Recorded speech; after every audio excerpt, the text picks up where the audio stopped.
اب ہم سورہ نحل کا رکوع نمبر 8 اور رکوع نمبر 14 ہم شروع کرتے ہیں.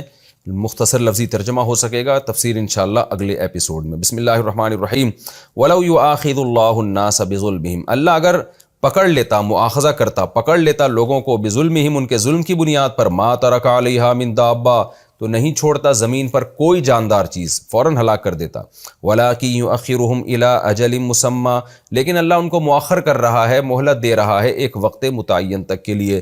فَإِذَا جَاءَ أَجَلُهُمْ، پس جب آ جائے گا ان کا وقت متعین، لَا يَسْتَأْخِرُونَ سَاعَةً وَلَا يَسْتَقْدِمُونَ، تو ایک سیکنڈ کے لیے بھی نہ آگے ہو سکتے ہیں نہ پیچھے ہو سکتے ہیں. اس کی کئی بار یہ ترجمہ گزر چکا ہے.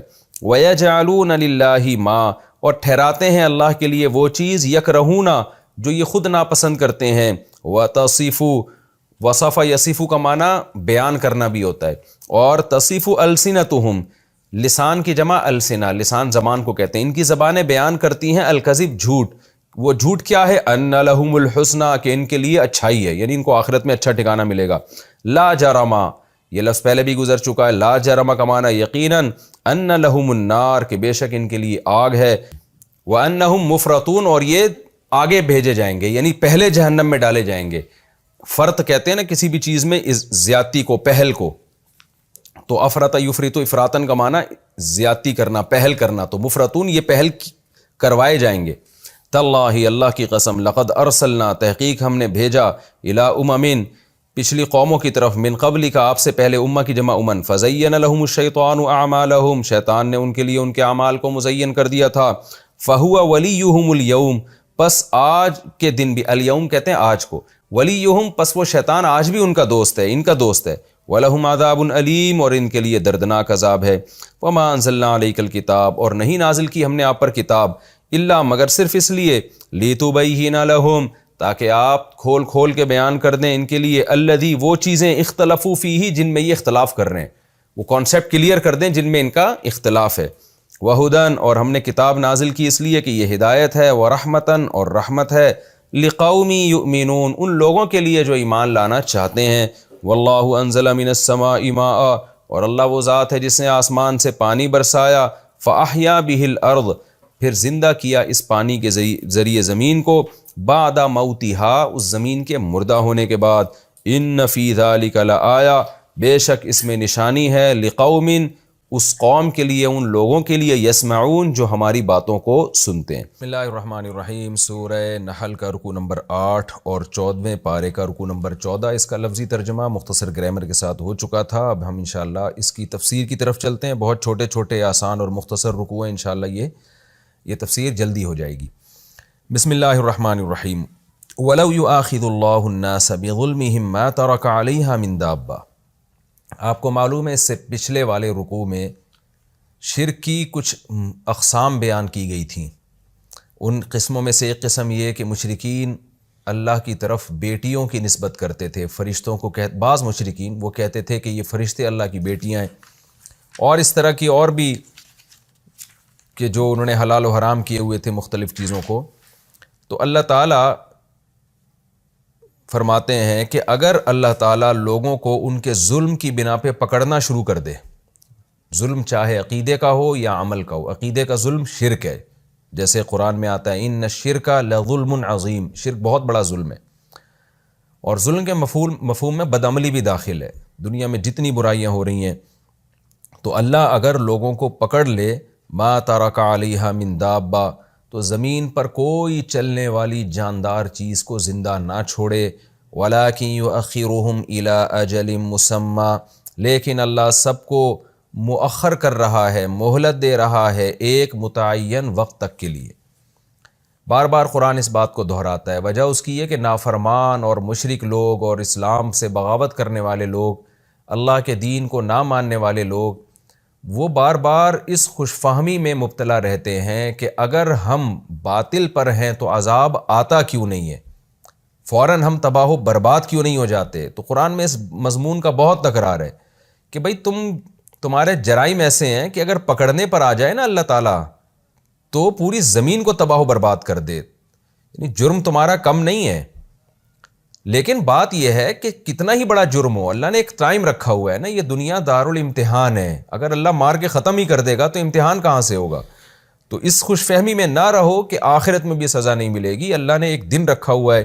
فَإِذَا جَاءَ أَجَلُهُمْ، پس جب اجل آ جائے گی، مدت آ جائے گی، لَا يَسْتَأْخِرُونَ سَاعَةً وَلَا يَسْتَقْدِمُونَ، تو نہ یہ مؤخر ہو سکیں گے نہ یہ مقدم ہو سکیں گے، یعنی اس ساعت سے ایک گھڑی بھی ان کو تاخیر نہیں ہوگی کہ ساعت آ جائے اور اللہ ان کو مہلت دے دے، اور نہ ایسے ہوگا کہ ساعت سے پہلے اللہ ان کو مار دے، تو نہ مقدم ہوں گے نہ مؤخر ہوں گے۔ وَيَجْعَلُونَ لِلَّهِ مَا يَكْرَهُونَ وَتَصِفُ أَلْسِنَتُهُمُ الْكَذِبَ، اور یہ لوگ اللہ کے لیے اس چیز کو بناتے ہیں ما یکرہون، جس چیز کو خود یہ ناپسند کرتے ہیں، جیسے کہ پچھلے رکوع میں آیا تھا نا، اپنے لیے بیٹیاں پسند ہی نہیں کرتے تھے، تو اس کی نسبت اللہ کی طرف کر رہے ہوتے ہیں۔ وَتَصِفُ أَلْسِنَتُهُمُ الْكَذِبَ، اور ان کی زبانیں جھوٹ بیان کرتی ہیں۔ وہ جھوٹ کیا ہے؟ أَنَّ لَهُمُ الْحُسْنَى، کہ ان کے لیے اچھا ٹھکانہ ہے۔ تو یہ زبانیں ان کی جھوٹ بولتی ہیں، سمجھتی ہے، دعویٰ کرتے ہیں کہ اگر بالفرض آخرت ہوئی تو وہاں بھی ہمیں اچھا ٹھکانہ ملے گا، کہ ہم نے کون سا جرم کر لیا۔ لا جرم ان لهم النار، اس میں کوئی شک نہیں ہے کہ ان کے لیے آگ ہے، وانہم مفرطون، اور یہ لوگ آگ میں پہل کیے جائیں گے، کیونکہ شرک اور کفر کا گناہ سب سے زیادہ ہے، تو اس لیے وہاں بھی مشرک کو سب سے پہلے جہنم کی آگ میں ڈالا جائے گا۔ تاللہ لقد ارسلنا الی امم من قبلک، اللہ کی قسم ہم نے آپ سے پہلے بھی بہت ساری قوموں کی طرف پیغمبروں کو بھیجا۔ فَزَيَّنَ لَهُمُ الشَّيْطَانُ أَعْمَالَهُمْ، شیطان نے ان کے اعمال کو ان کی نظروں میں مزین کر دیا۔ اس کی تفسیر کئی بار بیان کی جا چکی ہے کہ شیطان کیا کرتا ہے، برائی پہ لیبل اچھائی کا لگا دیتا ہے، اٹریکٹیو بنا دیتا ہے اس کو، تو جو بھی شیطان کو راضی کرتا ہے، جرم کرتا ہے، وہ بھی دلائل کے انبار لگا دیتا ہے۔ آج اس کی صبح و شام ہم اس کا مشاہدہ کرتے ہیں، ہر بری سے بری چیز پر جو ہے نا ایک لیبل اچھا لگا دیا جاتا ہے اور اس کو خوشنما نعروں سے مزین کر دیا جاتا ہے، حالانکہ وہ ہوتی برائی ہے۔ عورت کی آزادی کے نام پہ آپ دیکھ سکتے ہیں، اسی طرح بچوں کو ماں باپ کا باغی بنایا جا رہا ہے، اور اس کو ہیومن رائٹس کے نام پہ، کہ بچوں کی آزادی کے نام پہ عورت کو شوہر کا باغی بنایا جا رہا ہے، اس کو ویمن رائٹس کے نام پہ کہ عورت کا حق ہے، تو ملازم کو اپنے مالک سے باغی بنایا جا رہا ہے، ہر طرف سے بغاوت کا ایک ماحول پیدا کیا جا رہا ہے، اور انسانوں کے ریلیشن آپس میں کمزور ہو رہے ہیں۔ لیبل آزادی، لیبل آزادی، تو یہی مطلب ہے۔ پچھلی امتوں میں بھی ایسے ہی ہوا کہ فَزَيَّنَ لَهُمُ الشَّيْطَانُ أَعْمَالَهُمْ، شیطان نے ان کے اعمال یعنی برے اعمال کو ان کے لیے مزین کر دیا۔ فَهُوَ وَلِيُّهُمُ الْيَوْمَ، پس آج بھی یہ ان کا ولی ہے، یعنی وہی شیطان جس نے پچھلی امتوں کو تباہ کیا، آج بھی ان کا ولی یہی شیطان ہے، تو اسی طریقے سے ان کو تباہ کر رہا ہے جیسے پچھلی امتوں کو تباہ کیا۔ وَلَهُمْ عَذَابٌ أَلِيمٌ، اور ان سب کے لیے دردناک عذاب ہے۔ وَمَا أَنزَلْنَا عَلَيْكَ الْكِتَابَ، اگلی آیت کا جو مفہوم ہے وہ یہ ہے کہ جب شیطان ہر برے عمل کو مزین کر کے پیش کر رہا ہے تو ضرورت اس بات کی تھی کہ اللہ آسمانی وحی نازل کر کے خود لوگوں کو ایکسپلین کرے، ڈیفائن کرے کہ صحیح کیا ہے اور غلط کیا ہے، کیونکہ اللہ سے زیادہ بات کسی کی درست نہیں ہو سکتی۔ تو اس لیے قرآن نے کہا کہ شیطان کی اتباع مت کرو، یا لوگ جس غلط کو صحیح کہہ رہے ہیں، صحیح کو غلط کہہ رہے ہیں، تو لوگوں کے پیچھے مت چلو، کیونکہ ہم نے جو قرآن نازل کیا ہے نا، یہی مسئلہ حل کرنے کے لیے کیا ہے۔ وہ کیا مسئلہ ہے؟ وما انزلنا علیک الکتاب، اور نہیں نازل کی ہم نے آپ پر کتاب، الا لتبین، مگر صرف اس لیے تاکہ آپ لوگوں کے سامنے کھول کھول کر بیان کر دیں، الذی، ان چیزوں کو، اختلفوا فیہ، جن میں یہ اختلاف کر رہے ہیں، یعنی اس وقت اختلاف کر رہے ہیں یا قیامت تک اختلاف کریں گے، ہر چیز کو کھول کے بیان کر دیں۔ تو قرآن نے کھول کے بیان کر دیا۔ سب سے پہلی بات، وہ لوگ اختلاف کرتے تھے شرک کے مسئلے میں، قرآن نے، اور ان کے پاس اپنے اپنے دلائل تھے، قرآن نے بیان کر دیا کہ شرک اللہ کو پسند نہیں ہے۔ بہت سے لوگ زنا کو حلال سمجھتے ہیں، قرآن نے بیان کر دیا زنا اللہ کو پسند نہیں ہے۔ ہومو سیکچولیٹی کو پروموٹ کیا جا رہا ہے، قرآن نے بیان کر دیا اللہ کو یہ عمل پسند نہیں ہے۔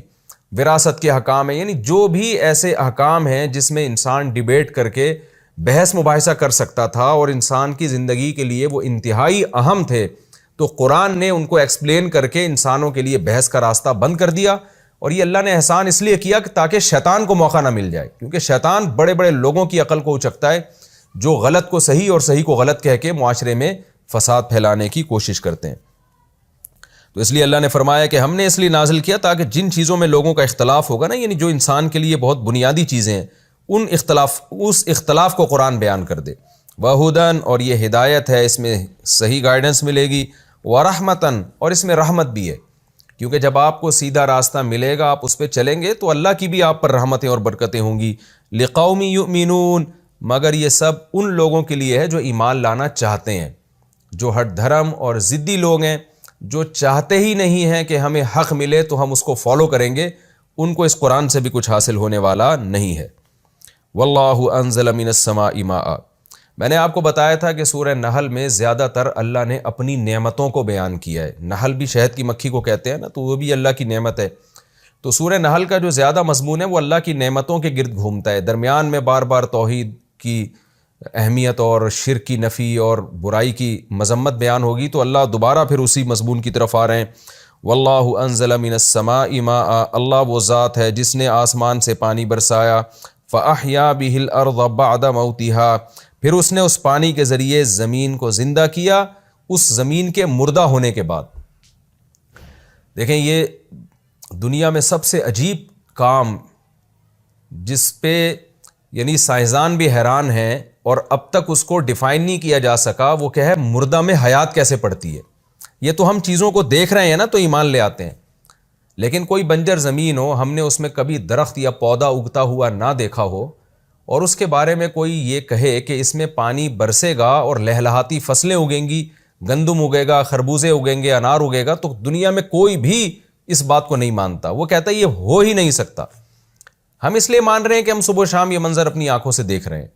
تو اللہ اس منظر کو قرآن میں بار بار بیان کرتا ہے کہ یہ خدا کے ہونے کی دلیل ہے کہ اس نے زمین میں اس طرح کے سافٹ ویئر انسٹال کر دیے ہیں، ایسا سسٹم زمین کے اندر بنا دیا ہے کہ صرف پانی برسنے کی دیر ہوتی ہے اور کیسی لہلہاتی فصلیں اس سے اور کیسے خوش ذائقہ پھل اس کے اندر سے پیدا ہوتے ہیں۔